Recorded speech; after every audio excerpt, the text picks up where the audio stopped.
الحمد للہ وکفا وسلام علی عبادہ الذین اصطفا اما بعد فاعوذ باللہ من الشیطان الرجیم بسم اللہ الرحمن الرحیم وَإِنِ اسْتَنصَرُوكُمْ فِي الدِّينِ فَعَلَيْكُمُ النَّصْرُ وقال رسول اللہ صلی اللہ علیہ وسلم اذا ترکتم الجہاد فسلط اللہ علیکم الذلہ او کما قال علیہ الصلاۃ والسلام۔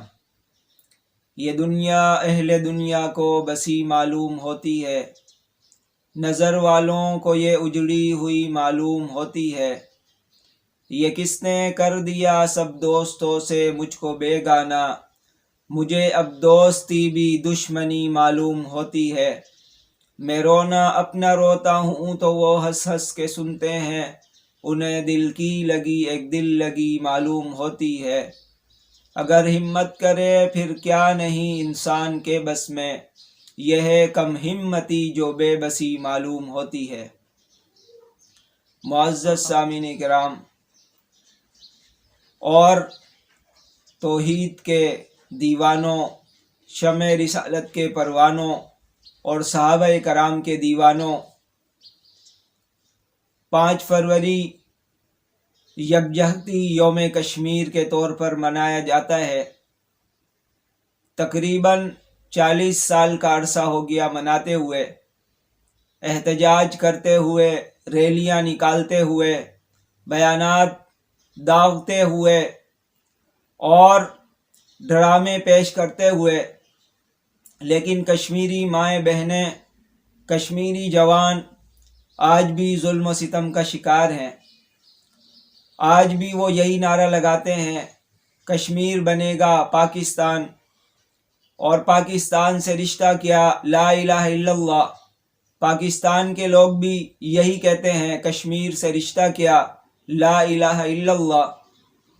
تو آئیں قرآن پاک سے پوچھتے ہیں کہ جب مسلمانوں پر ظلم و ستم ہو اس وقت کیا کرنا چاہیے، اس وقت مظلوم کی فریاد کیا ہوتی ہے۔ قرآن نے نقل کیا وَمَا لَكُمْ لَا تُقَاتِلُونَ فِي سَبِيلِ اللَّهِ، تمہیں کیا ہوا کہ اللہ کے راستے میں لڑائی نہیں کرتے۔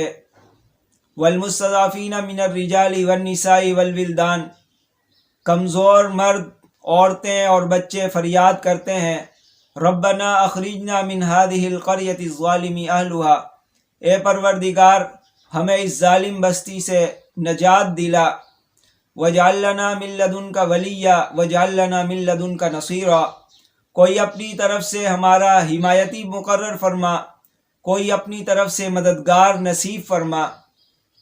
یہ فریاد قرآن نے نقل کر کے شکوہ کیا ہے کہ لا تقاتلون فی سبیل اللہ، تمہیں کیا ہوا کہ اللہ کے راستے میں قتال نہیں کرتے۔ آگے فرمایا کہ دوسری آیت میں انما المؤمنون اخوہ، سارے مسلمان آپس میں بھائی بھائی ہیں۔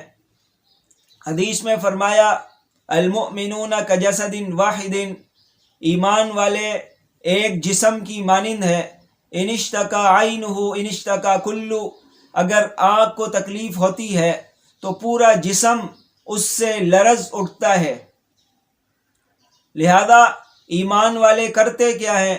فرمایا الذین آمنوا یقاتلون فی سبیل اللہ، جو ایمان والے ہیں وہ اللہ کے راستے میں لڑتے ہیں۔ والذین کفروا، اور جو لوگ کافر ہیں، یقاتلون فی سبیل الطاغوت، وہ طاغوت اور بتوں اور باطل کے رستے پہ لڑتے ہیں۔ فقاتلوا اولیاء الشیطان، لہذا یہ شیطان کے مددگاروں سے لڑو، اور آگے گھبرانا نہیں ہے۔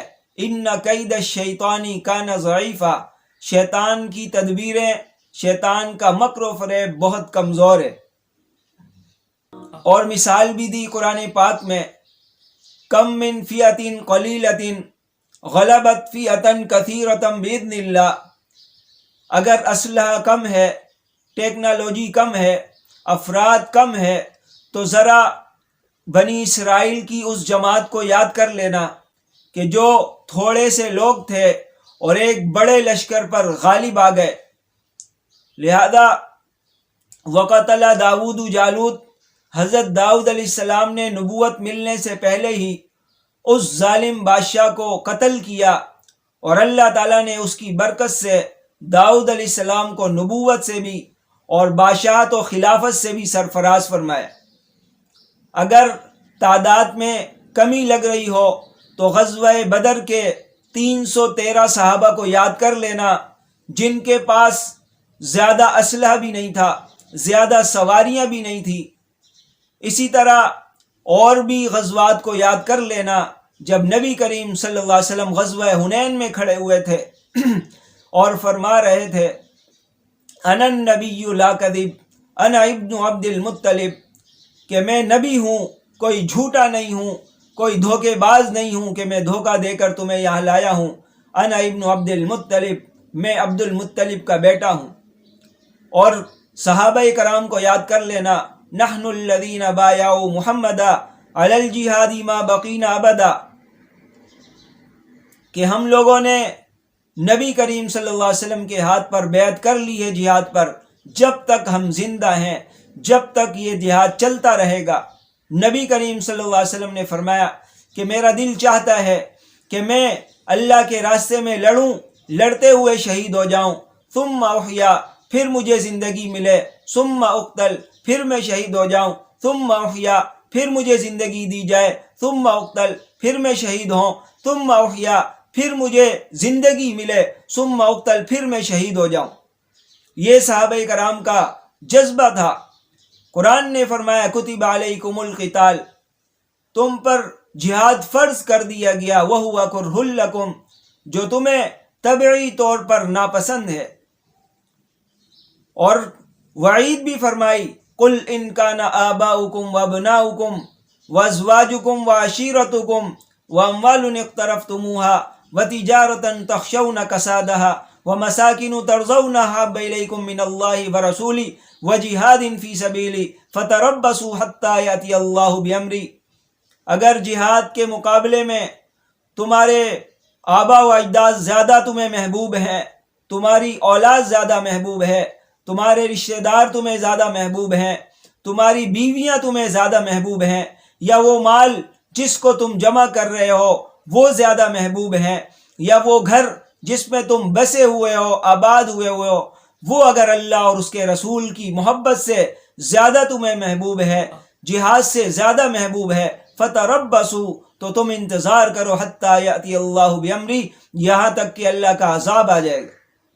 اس لیے وعید بھی ہے، اور فقہائے کرام نے لکھا ہے کہ اگر کسی مسلمان حکومت پر، کسی مسلمان جگہ پر حملہ ہو جائے، اس کے پڑوسی کی ذمہ داری ہے کہ وہ اس کے ظلم و ستم سے ان کو نجات دلائے، اور اگر وہ نجات نہ دلا سکے طاقت کے باوجود، وہ سب گناہگار ہوں گے۔ پھر اس کے پڑوس میں جو لوگ ہوں گے ان کے اوپر ان کو ظلم و ستم سے نجات دلانا ضروری ہے۔ ایک عرصہ ہو گیا کشمیری مسلمان مائیں بہنیں ظلم و ستم کا، تشدد کا شکار ہیں۔ مسجد اقصی یہودیوں کے قبضے میں ہے، اور دیگر اسلامی ممالک پر ظلم و تشدد کا سلسلہ جاری ہے۔ اس لحاظ سے اگر دیکھا جائے تو پوری امت مسلمہ کی ذمہ داری ہے کہ وہ اس ظلم و تشدد کا خاتمہ کرے، جبر و استبداد کا خاتمہ کرے، اور جو مسلمان ظلم کی چکی میں پیسے جا رہے ہیں ان کو ظلم و ستم سے نجات دلائے۔ سب سے بڑی ذمہ داری اسلام کے حکمرانوں کی ہے، جو اسلامی ممالک کے حکمران ہیں ان کی ذمہ داری ہے۔